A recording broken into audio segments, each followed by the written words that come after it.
Sauda was an ugly orphan who was the lone survivor of a shipwreck and was granted the power to change people's fate. But he still lived a miserable, lonely life until he used his powers to riz up 13 baddies in school, causing them to move in with him so he can service them at night. It all started on a certain morning when Truck-kun went on a drunken rampage in the area where Nanami was waiting for a bus. Luckily, Sauda stopped it before it could hurt anyone by whispering some magic words, and this left Nanami speechless. At school, Nanami racked her brain about the events she witnessed earlier and realized that Sauda was wearing the uniform of her school, Hatagaya Academy. Just then, the teacher introduced him to the class as a new student, and seeing him made Nanami react like she just found a devil fruit. The teacher then asked him to sit right behind Nanami, and immediately he sat down. Nanami started creeping him out with a scary stare. During a free period, Nanami watched as a goofy classmate of theirs tried to become Sauda's wingman, but Sauda crushed his goals by telling him he was already a supreme Rizlord. When he was approached by a girl who wanted to become his bedroom dance partner, he rejected her coldly and also refused the offer to join the baseball team by two sports nerds in a similarly harsh manner. Nanami called him out to the roof of the school where she asked him bluntly to explain why he always looked at the top of people's heads before answering their question. He tried to deny her claims, but she pointed out that even in that moment, he was staring at the top of her head as well. She brought up the truck incident and accused him of doing something strange to stop the truck. But he tried to change the subject by bringing up cartoons, so she gave him a headbutt. When she asked him what he did, he explained that he had the ability to see something called flags and tell people how to topple them. During the truck incident, he whispered into a guy's ear that he'd never close a business deal, and that destroyed a death flag that was looming over his head, causing the truck to regain control at the last second. When she asked if it was connected to his harsh responses in class, he revealed that by rejecting the offers of their dumb classmates, he shattered a friendship flag in the case of the guy and a romance flag in the case of the girl. Nanami started laughing while making fun of his statements, so he got serious and told her that he wanted to be alone because misfortune befell anyone who got too close to him. He told her to stay away from him so she could be safe, but she argued that he was only trying to push everyone away. He brought up a cruise liner that sank in a recent accident and tried to prove his point by revealing that he was the sole survivor of the event, but she interrupted his sob story by poking his eyes. She yelled at him to stop being a drama queen and asked him if her head had any kinds of flags on it. When he confirmed that it didn't, she said there will never be because she didn't have any kinds of special feelings for him and proposed a kind of friendship where they would brutally chew each other out when either of them steps out of line. She ended her pitch by mildly telling him not to look so depressed, and he replied by calling her a kind person, which led to them officially introducing themselves to each other. During lunch, while they were eating together under a tree, they were approached by a cheerful girl named Akane who Sauda noticed was carrying a friendship flag and wasted no time before acting like a complete goofball in front of them. She asked if she could have lunch with Sauda, but he shattered her friendship flag by rejecting her offer. Both he and Nanami were stunned by the fact that her flag kept regenerating as she persistently kept asking to have lunch with them despite his multiple rejections. When he eventually agreed to her offer, she revealed that Nanami was the princess of the kingdom of Bladefield, and Nanami explained that she was sent overseas for education despite the fact that her family was dirt poor. You're broke! Akane decided to start a close friendship with both of them, and when Nanami and Sauda observed her in class, they noticed that she was a very friendly and humble person, which was the opposite of what Sauda was. Akane met up with them after school, so Sauda asked why she loved hanging around him despite his negative aura. She gave a goofy answer about how she couldn't abandon stray cats and desperately asked Sauda to become close friends with her. They took a bus to Sauda's home, and the girls screamed when they saw that it looked like a garbage disposal. He took them into his room, which was the garbage man's hideout, but Akane was still excited because it was the first time she was in a boy's room. She revealed that she'd always wanted to be friends with Nanami, and when Nanami asked why, she said she saw her as a stray dog. Women. Her joke made Sauda laugh out loud, which was honestly thrilling for her to hear, so she wished him endless happiness, causing him to leave the room out of embarrassment. Just then, Nanami asked Akane why she was into Sauda, and she replied that she felt sad for him because during her past years, her only friend was taken away from her. Because she couldn't save her friend, and felt that she could save Sauda, which would mean saving herself as well. Nanami brought up Sauda's earlier statement about how misfortune befell anyone who came close to him and presumed that Akane could be an exception to that rule because of her positive wishes for him. When it was time for Akane to go home, she realized that she forgot something in Sauda's room, so she went back to get it. Just then, a death flag appeared on her head, so Sauda started asking Nanami questions about their previous conversation. When he heard about her story, he desperately rushed into the building because he knew that death flags related to past deaths were the hardest to topple. When he caught up to her, a hole opened up in the ground which made her fall into his basement. There he noticed that her death flag was getting darker, so he told her all sorts of comforting words in an attempt to topple it, but none of it worked. When she told him some comforting words of her own, a little romance flag appeared on her head, and he knew the only way to topple a death flag in this case was to make the life flag stronger than it. He kissed her, and the death flag on her head turned into a romance flag as she screamed in shock before Nanami stormed in and kicked him in the face. Later that night, Sauda noticed that his head was still hurting from Nanami's kick, and when he looked in the mirror, he saw a giant death flag looming over his head. Some time ago, Sauda was chilling on a ship when his sister came by and told him to find a friend. He said it was impossible because no one wanted to associate with a stinky loser, and that he preferred napping all day before a hat came flying into his face. He met the girl who owned the hat named Sakura and played a game of chess with her. In the present day, Sauda met up with Nanami in class, who was still mad at him over the whole kissing thing, and explained that it was an attempt to save Akane's life. Akane came by and said she was more than willing to do more smooches with Sauda, and this made another romance flag appear on her head. Just then, a weird girl came into the class holding a cooking spoon, and Sauda immediately recognized her as his old friend, Kakuno. She pounced on him in a weird way before telling him how much she was worried about him since she couldn't contact him when she heard that the ship his parents were on had disappeared. When he brought up his sister, she acted confused because she thought he was an only child, so he realized that she didn't remember his sister for some strange reason. Nanami crashed their party by kicking Sauda to the wall, causing Kakuno to explain that they were childhood friends who separated 2 years ago when Sauda transferred schools. When she noticed that Sauda was tired, she made him rest on her lap in front of the entire class, and this made all the boys around feel like running through a brick wall. When they went to Sauda's home, Kakuno started crying over the fact that her man was living in a dumpster, and she completely lost it when she noticed how close Nanami and Akane were with him. She confessed that she was happy about their friendship because Akane and Nanami were good friends, and the four of them did a goofy friendship ritual which caused a literal cyclone to appear around them. On the bus, Nanami asked if Kakuno had a flag, so Sauda revealed that she had a lovely sister flag which explained her big sister's attitude towards him, and Nanami asked him to topple it so that he wouldn't be treated like a child by her for the rest of his life. He tried to do so by telling Kakuno to back off since he wasn't a kid anymore, but somehow her flag dodged all of his attacks as she continued teasing him. The four of them went to a tea club house where they met a school elder named Tsumugi who had been there since before the school was even founded. They asked Tsumugi what to do about Sauda's abominable housing situation, and she spoke about how difficult it would be to secure funding from the school to renovate the building, which made Kakuno beg her some more. She was about to turn them down when a weird girl named Memori appeared who introduced herself as the student council president of their school. They all went to Sauda's home where Memori called some members of the school's civil engineering society to rebuild the house.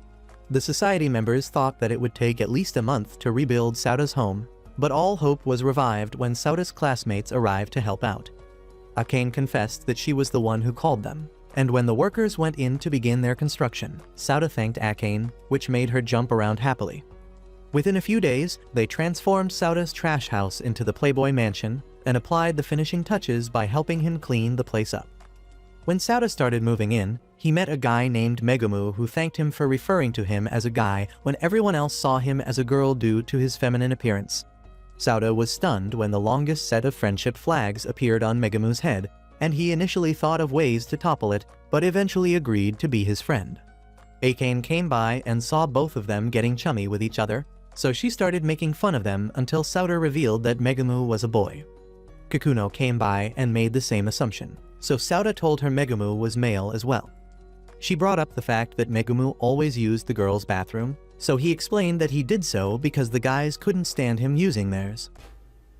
You are gay. Later that evening, Memori told Sauda that he couldn't live alone in his house, because by school order, all dorms with a single inhabitant were being shut down.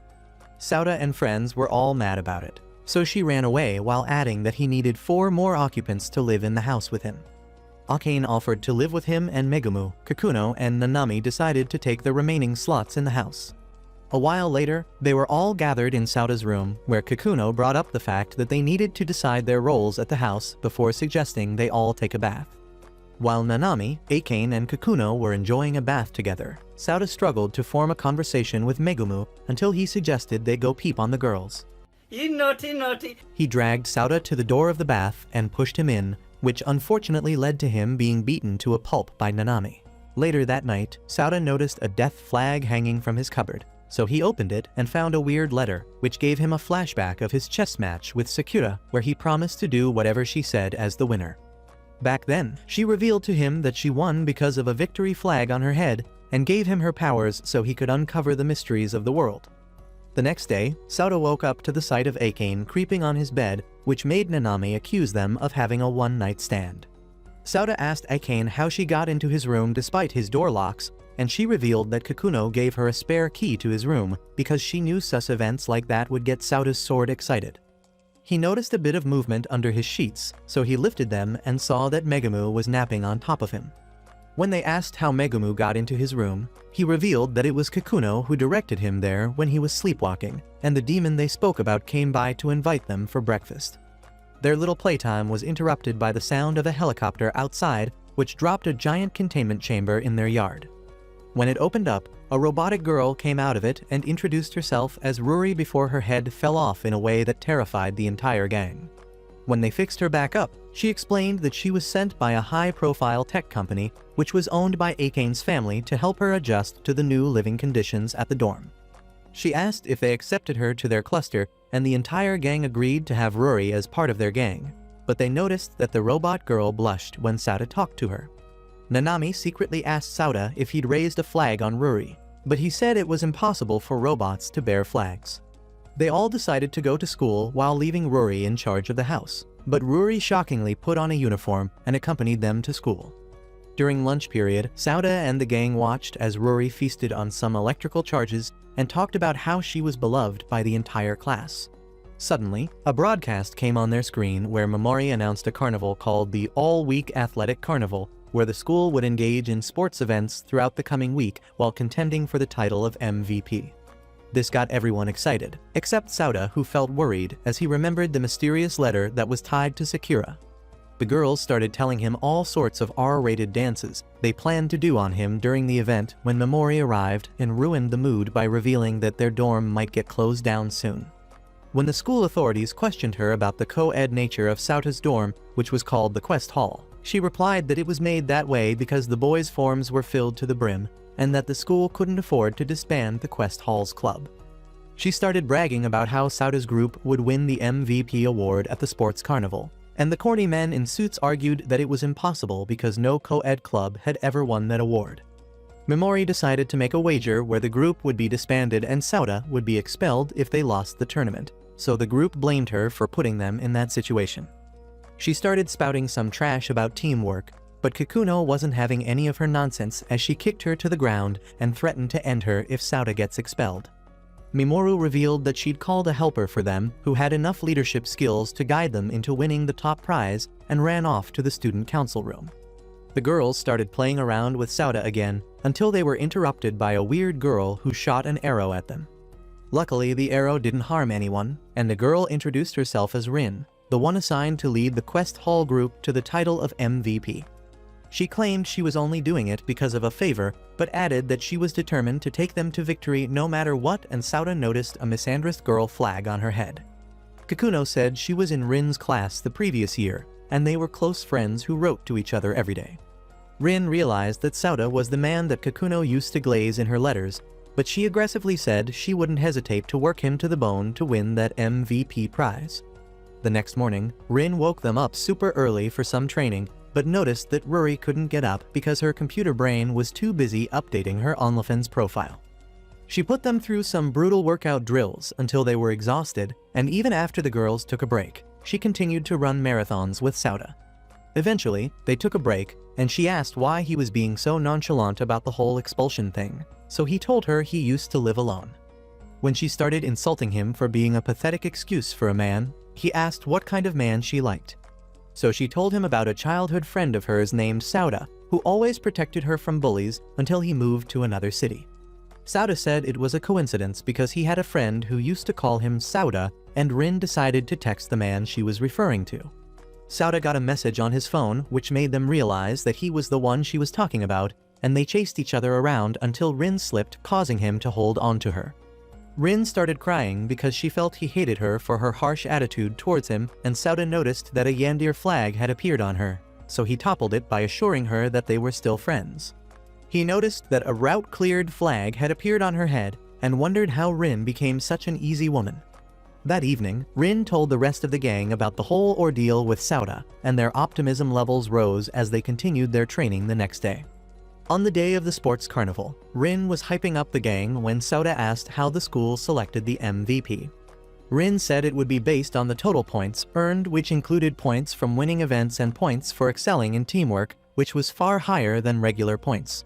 Rin assigned every member of the group to participate in different games, and Nanami lost it when she saw the numerous activities lined up for this event on a sheet of paper.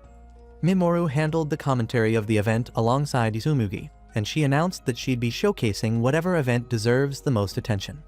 She announced that the first event, which was a martial arts competition, ended in a flawless victory for Rin, who stood on top of a tower of the bodies she put down. Meanwhile, Ruri won something called an open weight contest for emitting a high frequency, which made cats flock around her. Rin congratulated Nanami for coming first place in something called a princess running contest, where she dressed up in princess clothes to do a marathon. When it was time for an event called a penalty kick tournament, Nanami explained to Rin that it was an event where the competitors had to take and block hundreds of penalty kicks. Nanami feared that it would be too much for Sauda, but it actually ended up being right up his alley because soccer flags appeared on the opposing players' heads, which let him know where to dive in order to penalties. Kakuno congratulated Sauda for making it into the finals, and they were interrupted when the screen showed that Megumu had set a new record on the track. Rin explained that Megumu had been on the track nationals every year in middle school, but for some reason, he'd chosen to join the home economics club in high school rather than the track club. Akane came by in a horse that was oozing in JoJo aura and claimed that she just won a horsemanship competition before offering him a ride to his next competition. Sauda refused her offer, but the girls forced on the horse, so they rode off together. That night, they celebrated the fact that they were leading the charts, and Rin told them to stay alert since there were events scheduled for midnight and the next morning. Sauda left the room when the girls were fighting over him and went to the bathroom where he washed himself up and reminded himself of the fact that there was a massive death flag looming above his head. During the finals of the penalty kick competition, Sauda was too distracted to read his opponent properly, so he failed to save the final penalty, and they lost that competition. That evening, Rin brought up the fact that the team was now in 8th place in the overall ranking, which was bad for them because they were one day away from the finals, and Akane said they needed to put in the work so they could protect Sauda from getting expelled. Ruri met up with Sauda in a private location where he revealed to her that he was going to die soon, and added that he was scared because his death would hurt everyone at their dorm. He felt that leaving the school before dying would be easier on them, so he asked Ruri to take care of the gang when he leaves. Ruri asked if there was a way to prevent his demise, and he replied that there was no way for him to use his death flag toppling ability on himself. He suddenly remembered the contents of the letter, and reading it out loud triggered a setting on Ruri's system, which transformed her into a new super form. She asked if he wanted to know the secrets that lie behind the world, and he figured out that Sakura was the person that was waiting for him in the mystery realm she wanted to take him to. He asked where the first door to this realm was, so she activated a hologram program which transported them to an alternate world where they were all fantasy characters. Nanami was a princess knight, Akane was a mage, Ruri was a ninja, and Sauda couldn't recognize the mysterious person who was dressed as a cleric. Nanami led them through the house until they reached the first door, and when the door opened, Sauda saw the frame of a mysterious girl who said Sauda would eventually learn about the truth of the world. He regained his consciousness in the real world, where Ruri informed him that the program he just watched was last updated by a girl named Ruri in the 90s. Sauda didn't know if he could completely trust the data he'd received, but realized that it would be too dangerous for him to leave Quest Hall if the first door really existed. He knew that reaching the first door was the only way he'd survive his death flag, which would be a way to ensure that no one suffers, so he asked Rory to assist him on his mission. Rory replied to him positively, and he was stunned to see that a friendship flag had appeared on the robot's head. On the last day of the sports festival, Nanami was worried about the final event, which was a team-based obstacle course, but Sauda told her that he'd already raised victory flags for all of them. During the obstacle course, each member of the Quest Hall squad aced their parts by remembering the loving words Sauda told them before the event, which triggered their victory flags. When Nanami started bragging about how she wasn't going to lose to anyone, Sauda said he didn't know how to trigger her victory flag and realized that Nanami had never manifested a flag all through the time they've known each other. When Rin passed the ribbon to Sauda and Nanami, they raced through the track and overcame every obstacle until Nanami got hurt in a slight accident while trying to protect Sauda. She decided to soldier on, but it didn't take long for them to lose their lead. Nanami started to cry out of guilt and despair, but Sauda kicked into a new gear as he ran faster than Sonic while carrying her. He surpassed every team in his path, but unfortunately the basketball team ended up winning the race by the skin of their teeth, which placed the Quest Hall team in second place. Sauda thanked the girls for their help, but they felt gutted by the fact that he'd be expelled. Just then, Mimori came by with the members of the school board who were so moved by their heroic performance that they granted the Quest Hall team the MVP title despite finishing in second place. While the group celebrated their win, one of the board members who was watching from a secret spot transformed into a mystery woman and was impressed by how much Sauda had grown. Several days later, the girls at the dorm swarmed Sauda after hearing about his promise to go on a date with Akane during the sports carnival.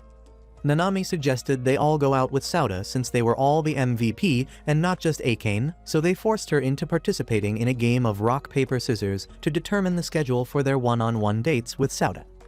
When everything was decided, Nanami told Sauda that she'd be staying at home during his outing with the others and told him to bring some treats for her on the way home. Some minutes later, Sauda met up with Megumu in the city and people started branding them as boyfriend and girlfriend due to Megumu's female appearance. They went to play a claw machine game where Megumu begged Sauda to win something for him. Sauda used his flag ability to easily retrieve one of the teddy bears in the chamber, but Megumu noticed that his mind was preoccupied because he was thinking about all the mysterious events he'd encountered at the Quest Hall. Sauda said he was feeling a bit hungry, so Megumu took him to a diner where they got an ultra-sized parfait, which no one's ever finished before. Megumu was determined to finish it by himself, but reached his limit after a couple of bites, causing Sauda to eat the parfait with him. Sauda noticed that the entire cafe was watching them as they ate together, so he resisted the urge to clean a piece of parfait off of Megumu's face in a sus way and wiped it off with a handkerchief instead, which triggered a romance flag on Megumu's head. Afterwards, Sauda met up with Akane, who told him about how she had to ask her parents for advice since she'd never been out with a boy before, and they eventually reached the spot of her father's choosing, which was a boat riding area. The two of them rode on a boat together when Akane made things awkward by saying she wished for them to become a couple one day and tried to compensate for her dumb pickup line by showing some kung fu moves with one of the paddles. Sauda suggested they paddled the boat together, but when they tried to do so, Akane slipped and Sauda grabbed her in time to stop her from falling into the water. Things ended up getting more awkward because Akane felt shy about the fact that they accidentally kissed when he grabbed her, and Sauda realized that he could see through her clothes thanks to the water that splashed on her. He suggested they go somewhere private so they could dry off her clothes, so she took him to a library which she said signified her gratitude towards Sauda and her old friend. Afterwards, Sauda met up with Rin, who instantly felt insecure about the girly outfit she was wearing, which triggered a Yandir flag on her head, and Sauda had to calm her down by assuring her that she looked great. They went to a park where they talked about how watching kids play reminded them of the good old days when they used to be partners in crime on the playground. Rin brought out some photos from their last years, and Sauda expressed how much he had fun with her back during those days. They saw an image from a day where Sauda challenged Rin to a peeing contest, and Rin got so embarrassed that she started yelling random nonsense at the park until she passed out. Sauda showed up for his meeting with Kikuno while carrying an unconscious Rin on his back, so they cancelled the date and chose to take her home instead. Sauda apologized for the situation, and Kikuno told him to make up for it by resting his head on her lap. They reminisce about a time in their past when Sauda gave Kikuno a key holder, which was favorite thing ever to console her when she was crying, and promised to be her little brother from that point on. A while later, the girls shared a bath together and talked about the fun time they all had with Sauda, which made Nanami feel a bit jealous.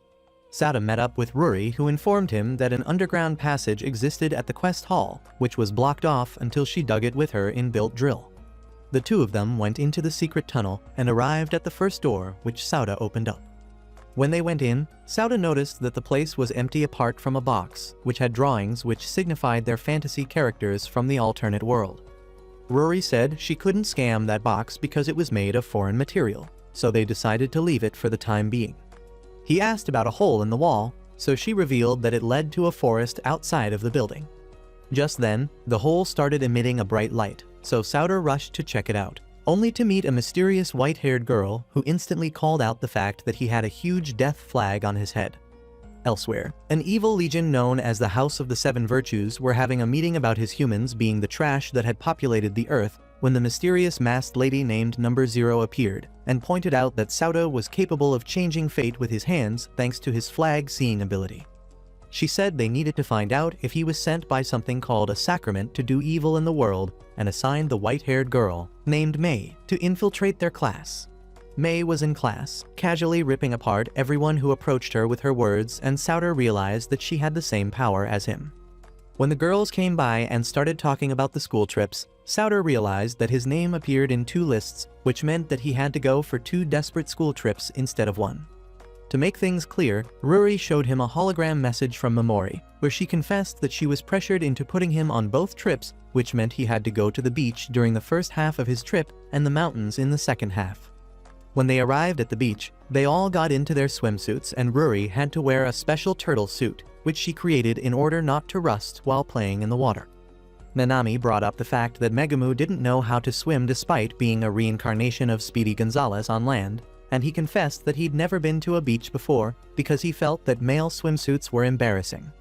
Their conversation was interrupted when Tsumugi came by, and they were all shocked by the fact that she had enormous milk factories that were properly displayed in her swimsuit. When they pushed Sauda into the water, he reacted like a devil fruit user from One Piece, so he explained that getting into water makes him remember the tragic event on the ship where his family went missing named the Premium Ambriel. Tsumugi felt bad for Sauda, so she comforted him by putting his head on her calcium cannons, and she decided to help him get over his fear of water. Her efforts to guide him ended in failure, so they decided to take a little breather. Sauda was sitting on a bench nearby when a strange girl came by and gave him a drink that tasted like dog sweat. Despite the fact that he immediately spit out the drink, he decided to patronize her anyways, but noticed a weird flag on her head which indicated a story going around a plot point. She introduced herself as Kurimiko, and he got flashbacks of the mysterious letter he found at home after hearing her name. When they got back to school, Akane cried when she heard about the fact that Sauda was haunted by tragic memories which prevented him from swimming, so Tsumugi teased them by calling them an old married couple. Sauda asked if Tsumugi had always been lowly sized, so she showed them an old image where she was much taller and said they'd all eventually become Chibai characters when they aged up. The teacher announced that they were halfway through the trip, and Sauda felt relieved because he was tired of the beach. But unfortunately, the teacher said they'd be switching their field trip locations, which meant he'd have to go back to the sea.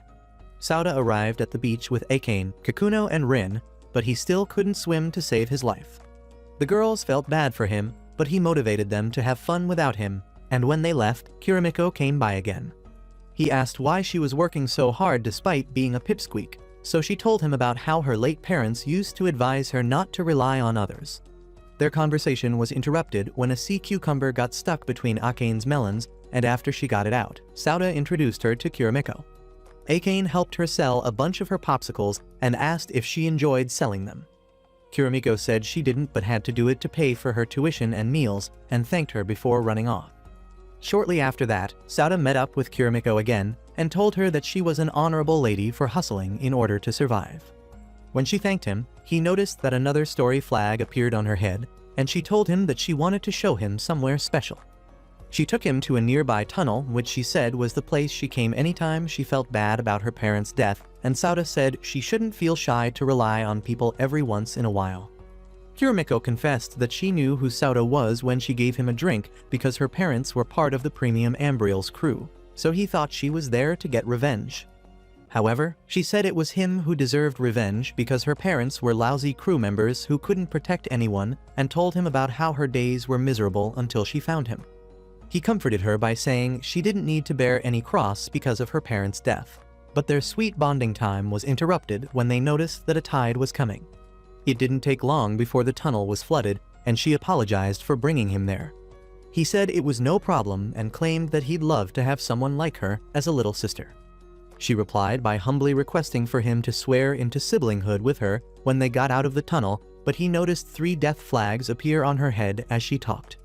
He thought about toppling the death flags by rejecting her offer, but later decided to swear into siblinghood right there, which transformed her death flags into another story flag.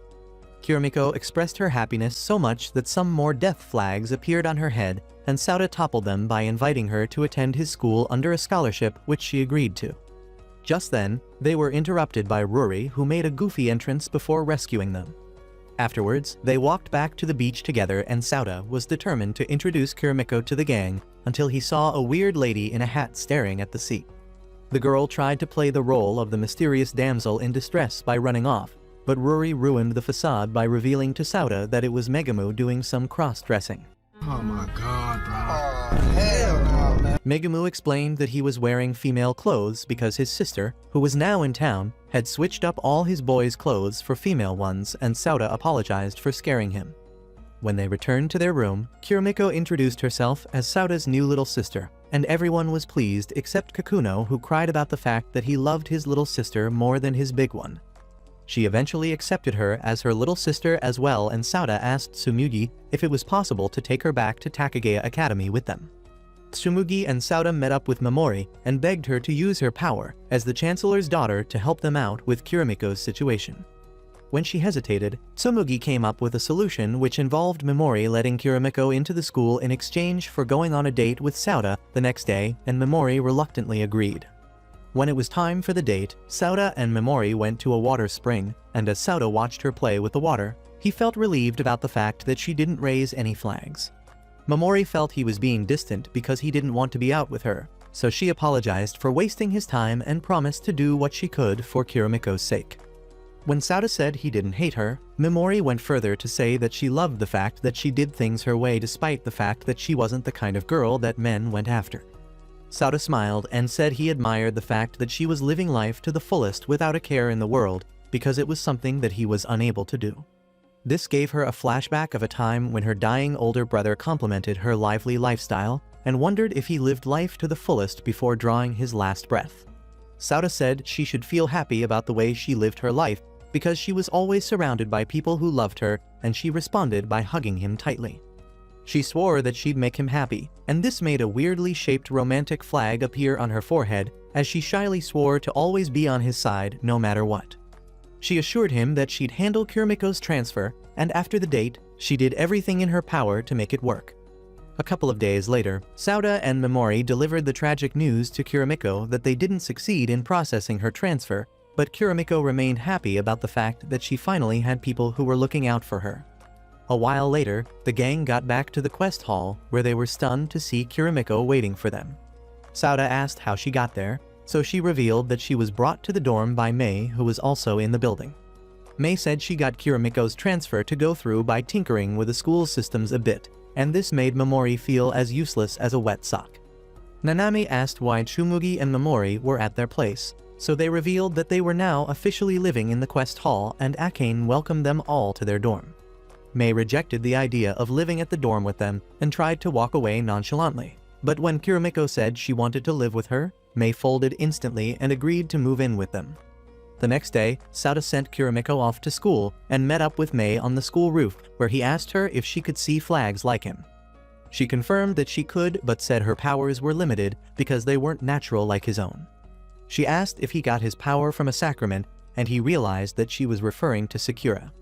Mei said that the flag power is a power which no man was meant to possess, which could change the predetermined course of fate, and explained that there was something called the Angelus Gemini, which was a ship of fate which was capable of invoking any phenomenon.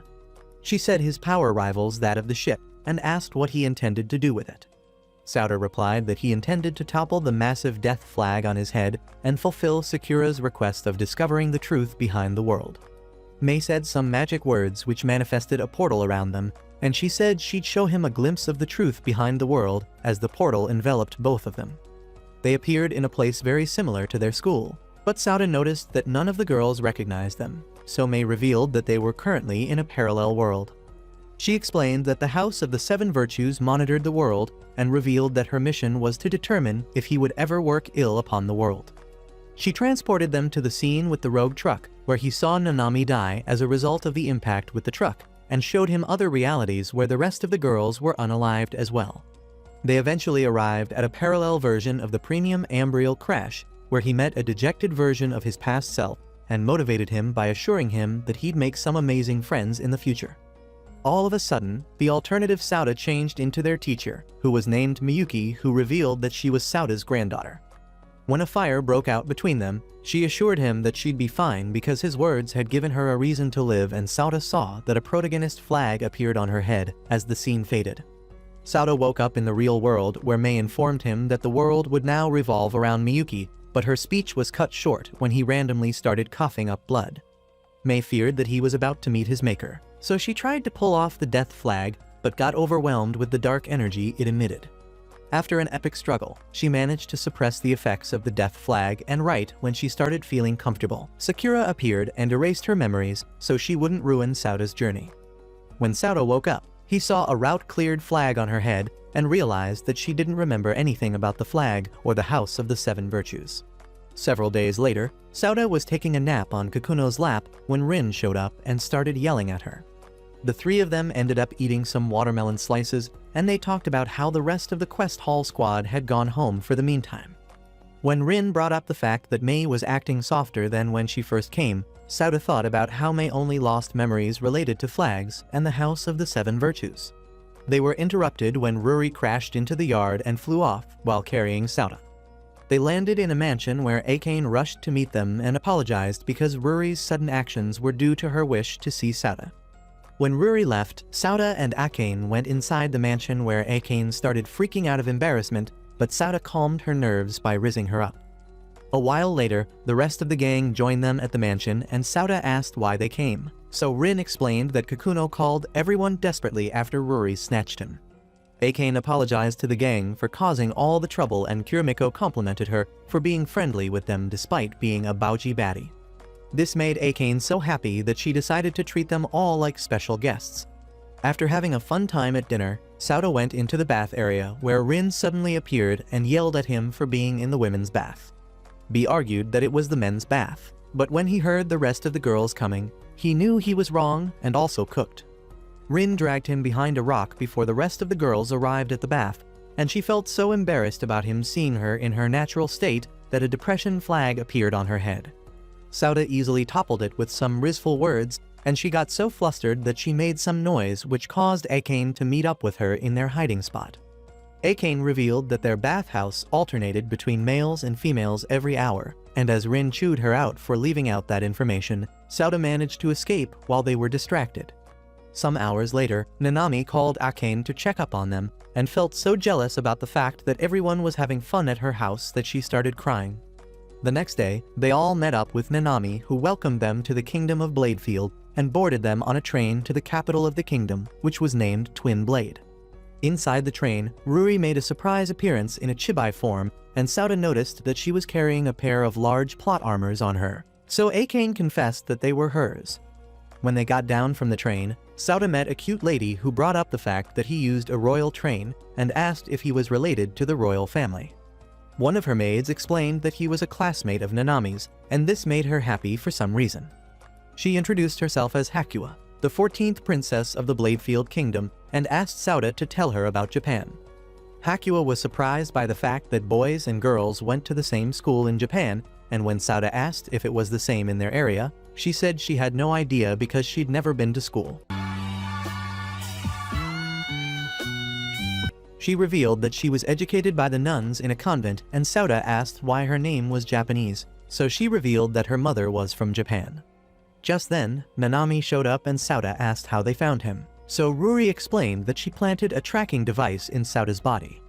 Hakua greeted Nanami in a formal manner, and Nanami explained to Sauda that she did so because they had only met a couple of times, as well as the fact that she was the youngest daughter.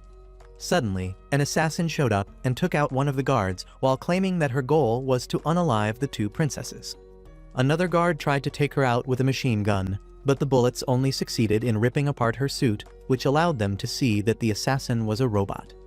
The assassin took out a couple of more guards, and Sauda noticed that a death flag had appeared on Hakua's head. One guard incapacitated the robot long enough for Sauda to leave the room with the princesses, but the robot girl ripped through the door with a high-tech sword and continued the chase. Nanami asked Ruri if it were her main body going haywire, but Ruri said it was impossible since her main body was under maintenance and presumed that it was a European model that was made for assassination. Despite her Smurf body, Ruri tried to fight back, but got straight up ignored by the assassin robot, and the bot continued the chase until it eventually started firing energy blasts at them. Sauda and the girls hid in terror until Sauda instinctively broke into the pushed a button which separated their train car from the one the assassin was on. The mysterious masked lady destroyed the robot by stabbing it in the back, and Sauda explained to the princesses that he simply used a successful escape flag to help them get through the event. Sometime later, Sauda went into the city with the two princesses, and they arrived at a waterfall where he asked Nanami how far off they were from the castle. Nanami said she wasn't sure, but assured him that they'd soon link up with a bunch of her entourage. She revealed that the assassins from the House of the Seven Virtues were after their life because they knew the king didn't have much time left to live. They were interrupted when Number Zero showed up along with some other members of the House of the Seven Virtues and revealed that they were sent by the Crown Prince to escort them to the castle. Nanami explained to Sauda that the House of the Seven Virtues is a special parliament that handles politics of the nation along with the king, adding that it's an organization that defended the kingdom of Bladefield for centuries. When they arrived at the castle, they reunited with the rest of the gang, who expressed how worried they were for them after hearing about the assassination attempt. Just then, the prince who was named Elia showed up and thanked Sauda for looking after his sisters. Number Zero met up with May, who she referred to as Number 7, but May had no memory of her whatsoever, so she acted like it was a mistake and walked off. That evening, Number Zero met up with Elia and informed him that she'd succeeded in crushing all the oppression like he asked. He gloated about the fact that he set up the assassination attempt on his sisters in order to give himself a higher political standing, and they cooked up some evil plots together before she left. Meanwhile, Sauda and the gang were chilling in his room when a broadcast appeared on TV featuring Elia. Elia announced that the king, who was named Albado, had passed away, and revealed to the public that there was an assassination attempt on the lives of the princesses. When a reporter asked why they were targeted, Elia revealed that there was a secret regarding their deaths, which was that he was their father and not Albado. What? He went further to say that they would succeed him as queens, and the princesses were left speechless after hearing this bombshell. After Albado's funeral, Hakua informed them that in 3 days there would be a festival to celebrate the ascension of the new king, and left with a sad expression on her face. On the day of the festival, everyone had a fun time until a bunch of agents came by to take Sauda and Megumu away. After they forced Sauda into a suit, Ruri explained that he'd been selected to be a performer at the event, and the girls lost their mind when they saw Sauda and Megumu being paraded as a married couple.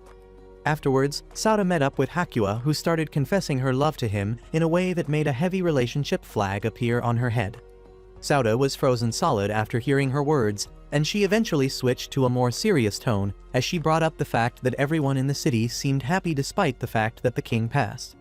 Sauda explained that it was a way of celebrating life and said Albado would have preferred if she was also in a jolly mood before they were interrupted by the arrival of the rest of the squad. That evening, Sauda was thinking about how the summer vacation had come to an end when he felt a weird flag that led him to a strange tablet. Number Zero showed up and introduced herself before revealing that the tablet contained the story of the first and founding queen of Bladefield. In the story, there was a princess who saved the kingdom from demons by raising a royal banner of light. She got unalived by one of the demons, and the boy who became the royal banner used the power to restore the princesses rather than to preserve his own life. In the end, he became a royal banner and never a human again. So he became a symbol which was raised as a flag by heroes and princesses of their kingdom. Sauta couldn't believe how similar the story was with his own scenario and got scared as he realized that it may be a foretelling of what was going to happen to him. Number 0 asked if he'd be willing to sacrifice everything for the world, and Sauta started getting haunted by ghosts in his mind who urged him to die. She went further by telling him that she loves the world to the extent that she'd unalive a princess of the royal banner in order to save it, and he realized that she was the one who ordered the assassination attempt. She added that she'd sacrifice herself to save the world and asked him if he'd do the same. Sauta acted indecisive, so she left and said she'd definitely get an answer out of him the next time they met. A couple of days later, Hakuya introduced herself in class as a princess, and all the boys around immediately got charmed by her. After class, Sauta met up with Megumu, and they talked about the upcoming school festival, which was the biggest event of the school year. They were interrupted when Hakuya brought some forms for Sauta to sign, which she claimed were applications to be his mistress. However, when he signed the forms, the whole class celebrated and revealed that they were applications for the school beauty pageant for the Quest Hall girls, who said they wouldn't participate if Sauta didn't endorse them. During dinner that evening, Tsumugi told Sauta that he now had to help all 9 girls equally now that he'd endorsed them, and motivated him to enjoy the festival to the fullest. He had both Hakuya and Megumu practice while wearing some maid cosplay, but when he approached Nanami to help her prepare, she said she wasn't interested in participating in the pageant. He asked why she made him endorse her for it in the first place, and she said it was because she didn't want to feel left out. Women. Akane struggled to maintain composure when a photographer was trying to take a photo of her to make a pageant poster, so Sauta came by to calm her down. She ended up smiling after some rizful words by Sauta, so the photographer gave Sauta the camera to take the picture instead, and things worked out well that time. That night, Sauta felt satisfied by the fact that he was alone in his room, for once thanks to the fact that the girls were all exhausted after working hard for the pageant, but he knew he couldn't enjoy the festival as much as he could because he couldn't stop thinking about the story he heard from Number 0. He thought he'd found a clue in Sakura's letter, but nothing had changed because he still had the death flag looming over his head, which meant that there was a high chance he'd end up like the royal banner boy in the story. His brainstorming was interrupted when Nanami showed up and asked if he was trying to shoulder some heavy responsibility all by himself again.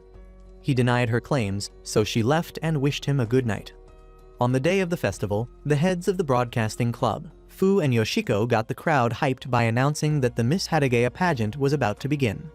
They proceeded to announce the judges, which included Tsumugi, who was the legendary undisputed Miss Hadageya, Kirimiko, who was too busy selling ice cream to be on the commentary table, and of course Sauta.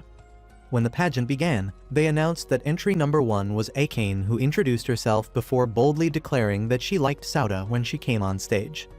Rin, Kikuno, and the rest of the contestants also announced that they liked Sauta when they came on stage, except Nanami, who blamed Sauta for forcing her into doing the pageant. The second stage of the pageant was a swimming contest, where the girls wore t-shirts above their swimsuits and Sauta was handed a water gun to make their shirts transparent. You know what time it is? He started off by spraying some water on Kikuno and seeing how much that excited her. The rest of the girls asked to be sprayed as well.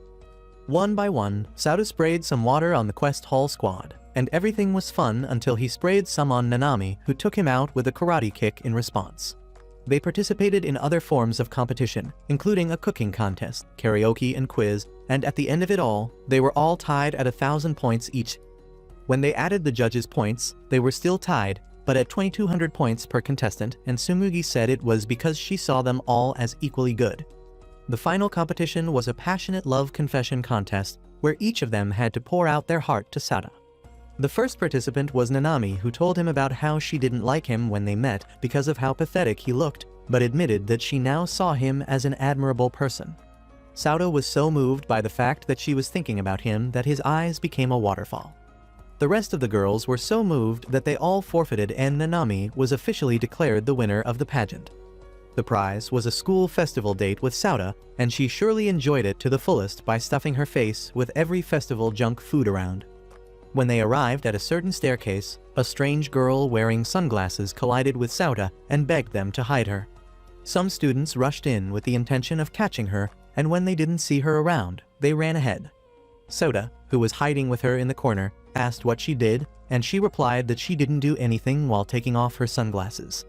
Nanami lost her mind when she saw that this girl was a popular idol in Japan named Sarika, and Sauda was speechless when she told him her last name was Jinyuyuan. Nanami went further to tell him about how Sarika had sold over 10 million CDs, how every magazine that features her as the cover sells 5 times better than the average, and how she's a regular on TV shows. She geeked out some more before officially introducing her to Sauda, but the dumb virgin replied that he'd never heard of her. Sarika thanked Nanami for lending her uniform to her, but the goofy fangirl's brain was in the process of having a meltdown because of how cute Sarika looked. She said she gave it to her so she could disguise among the students while hiding from her pursuers, and her brain overheated when Sarika hugged her in response. Sauda asked what Sarika was doing there, so Nanami informed him that she was there for a special live concert which would be held on the last day of the festival. She asked Sarika why she came despite the fact it wasn't the final day yet, and Sarika replied that she came to check out the stage while enjoying the festival. Nanami offered to show her around the festival, and as they left, Sauda realized that Sarika was a character from the story about the royal banner. The three of them did many fun activities together, and afterwards, Sarika scolded Sauda for rizzing up every other girl from Quest Hall despite being on a date with Nanami. Sauda brought up the fact that she came to check out the stage and directed her towards it. Nanami comforted Sarika by saying that everyone at the school was looking forward to her concert, and Sarika told her that she liked performing in small school stages like theirs because it felt like a throwback to her early years as an idol. She went on to narrate how her middle school's festival used a decorated gym as a stage, and back then she was initially too shy to sing properly but got some motivation from the crowd that kept cheering her on, which made her cry. During her starting months, she used to feel worthless and doubted she had any talent because she knew an idol's job was making people smile, but the reverse was mostly the case for her. During one of her past breakdowns, a hooded guy handed her a handkerchief to wipe out her tears and motivated her by saying that the music she made gave people hope. The hooded guy was obviously Sauda, and when she asked him if she could still make it, he assured her by pointing out that she had a success flag on her head. When she narrated this story to Sauda and Nanami, they were left speechless because they now realized that it was Sauda who made Sarika what she was. Sarika said it was time for her to leave and invited both of them to see her concert before running off. After she left, Nanami tried to skin Sauda alive for hiding the fact that he previously met Sarika, and he explained that back then he wasn't really himself because he was going through some tough times. He said he met her on the day he was planning to end his life, and back then, what drove him to help her out was the fact that he wanted to do one good thing before leaving the world. He said he didn't go through with unaliving himself in the end, and claimed that what he did for Sarika didn't matter because he was doing it for his own satisfaction and not to help her. Nanami comforted him by reminding him that he ended up helping Sarika anyway, by giving her a chance to be happy before switching gears and trying to knock his head off for getting chummy with Sarika. That evening, Nanami announced to the Quest Hall squad that the final day of the festival was the following day, and the girls all showed off the pretty costumes they planned to wear to the festival dance party. Rory brought up a legend which says that any couple who dances together during that event would stay together forever, so they all started fighting over the right to dance with Sauda. Sauda noticed a dance partner flag appear on all their heads, so he promised to dance with all of them during the party. The next day, Sarika got on stage in a full idol getup and thanked everyone for coming to the concert, which made the crowd go wild for her. She told them about how she made a new friend and fell in love with their school before informing them that the concert was going to be broadcast to all of her fans across the globe. Sauda was especially pleased by this because it meant that she finally became someone who was capable of bringing people's dreams together using her music. Sarika looked around to spot Nanami in the crowd, and when she saw Sauda, she finally recognized him as the hooded man who kept her dreams alive. She started singing her favorite Taylor Swift song, and the crowd watched in awe. Sauda noticed a light flag appear on her head, and many light flags also appeared on the heads of her fans, which all gathered up around her. Sauda was stunned when he saw a light flag appear on his body as well, and he realized that there were people in the world who were capable of overriding all the darkness in his heart with hope. When he tried to embrace the light flag, the entire arena froze up, and number 0 made a surprise appearance. Sauda was surprised to see some numbers appear on the bodies of everyone around, and 0 told him that it was because his powers were growing at a rate so fast that it was overloading the server. She revealed that they were in a parallel world which was created by the House of the Seven Virtues to oppose the Angelus Gemini, which was composed entirely of data. She explained that everything began when the world management system, the Angelus Gemini, went haywire, and it was only a matter of time before the world got controlled by the computer. Zero said she was shocked that he remained calm despite all the crazy stuff she revealed, and Sauter replied that he couldn't doubt any of it because of the truth flag which was standing on her head. She went further to tell him that they needed his power to pierce the heart of the Angelus Gemini, and he realized how overpowered he'd become when he saw that all of the data that was controlling their current world was in the palm of his hand. Sauter asked why he was chosen, so she explained that it was because he received power from the Sacrament, who was a very complex entity in their world. Sauter finally understood everything but knew that he didn't have the power to topple the death flag on his head, so he wondered why Sakura gave him the power in the first place. He asked Zero what would happen to the world, and she revealed that the world wouldn't just freeze the next time his powers went haywire, but it would crash entirely as long as he existed. This made Sauter realize that he couldn't stay in the world for much longer. That evening, Sauter went back to the quest hall during the dance party and did something with his powers that made Akane forget who he was. A couple of days later, some agents from the House of the Seven Virtues informed Zero that the Angelus Gemini had taken control of over 70% of the world system, which had already begun messing up many things in the world. She told them it was okay because Sauter was coming, and at the moment, Sauter was wearing a cheap Darth Vader cosplay in a parallel world where he was approached by some winged monsters. He asked if they were the Angelus Gemini, and they replied that they now preferred to be called gods because they'd gotten strong enough to control reality outside of the network. One of them fired a powerful energy blast at him and was confident that they'd unalived him, but it had no effect whatsoever. Sauter used his powers to create death flags on all their heads that absorbed them and exploded. When more of the monsters showed up, Sauter charged at them and easily dodged their attacks before folding them in seconds. Meanwhile, Nanami walked to school while remembering how she went around asking everyone from Quest Hall about Sauter during the dance party, but none of them had the faintest idea of who he was. During class, she remembered how she tried to remind her friends about Sauter by taking them to his room, but saw that the room was locked, and the girls told her that it was off-limits because of the accident which happened to Akane. At the same time, Sauter was exhausted after taking out a bunch of other angel monsters, and he tried to jump into action again when more of them appeared before he was stopped by Zero. She told him to retreat because he could no longer work in that part of the network, and explained that the Bladefield Kingdom was at the center of the world, which meant that the world would survive as long as that kingdom stood firm. She commanded him to defend the world by defending the Bladefield Kingdom, and sent him to a realm where the Bladefield main server was.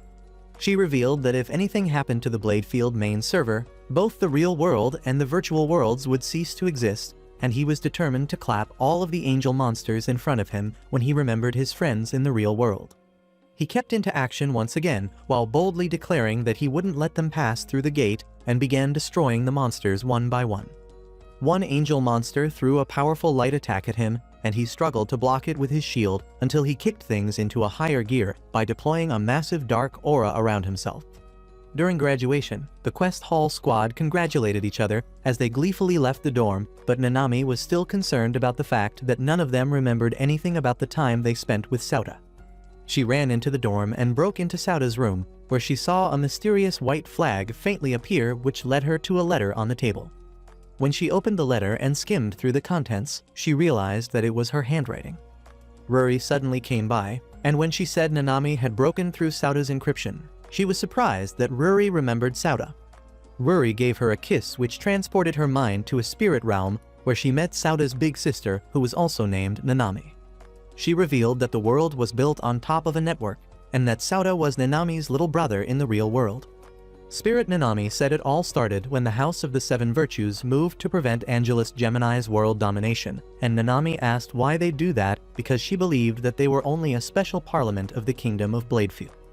She suddenly regained her memories and realized that the House of the Seven Virtues was a secret organization that raised Bladefield's influence in the international community by controlling the world's information.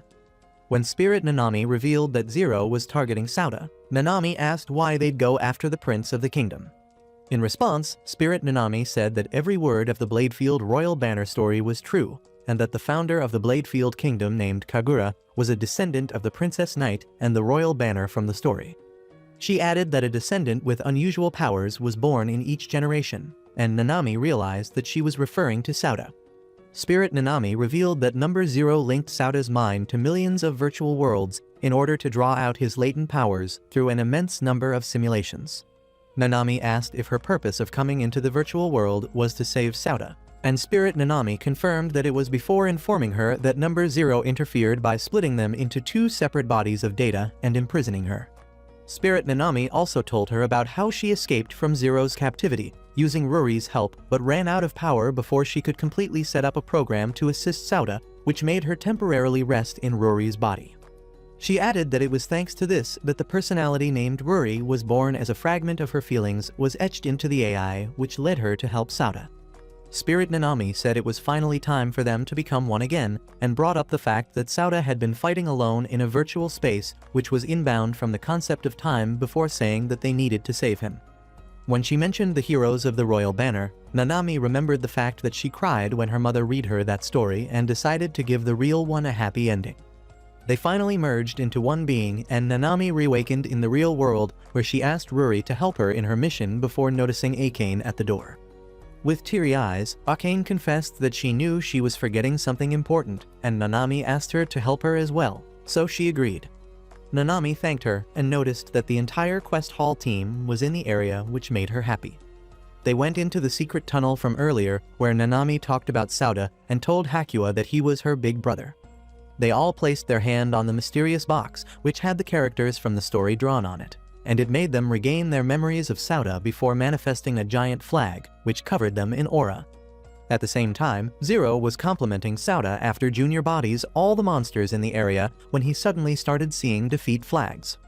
When the monsters respawned, he started thinking of ways to defeat them, until the Premium Ambriel made a sudden appearance and blasted them to bits.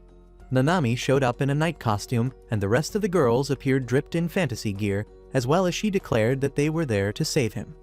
Sauda got so overwhelmed by emotion that he started crying, and as the girls jumped into battle, he wondered why they came for him. The girls yelled out all the good things that Sauda had ever told them as they used their magic powers to take down the angel monsters one after the other. Kikyun felt sorry about the fact that she couldn't be there for Sauda when he was suffering, so she decided to go all out by summoning a huge dragon which Tsumugi rode on as it fired a massive breath attack that destroyed a bunch of angel monsters in the area. Kirumiko and Mei used their magic attacks to destroy some other angel monsters, before Rin took out some other ones using all the best sword skills from Bleach. Sauda said he couldn't give them anything in return for coming to save him, but Akane argued that he'd already given her something amazing. She explained that she always felt empty inside after losing her friend until she met Sauda and got to spend time with him. She confessed that she loved Sauda, and he smiled as she leapt into battle. Zero found it hard to believe that the girls were actually destroying the angel monsters because they were only virtual entities in a virtual world.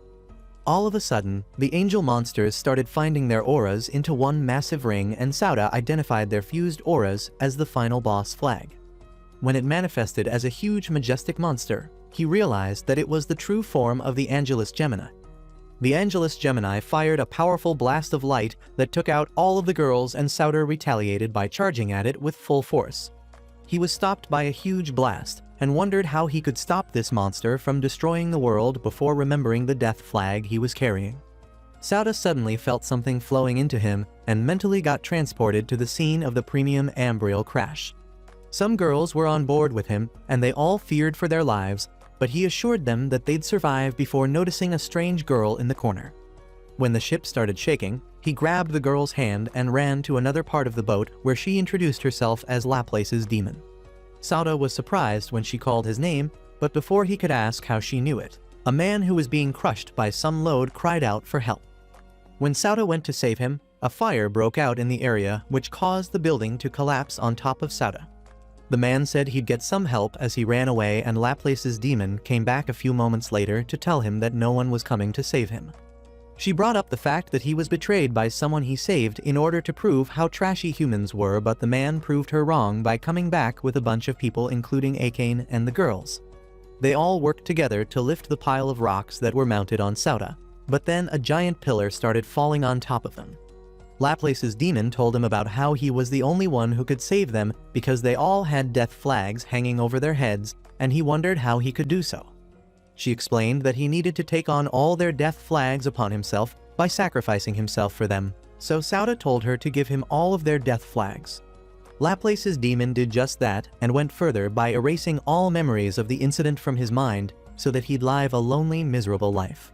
Back in the present time, he realized that his death flag was an amalgamation of everyone else's which existed so he could take down the Angelus Gemini at the cost of his own life.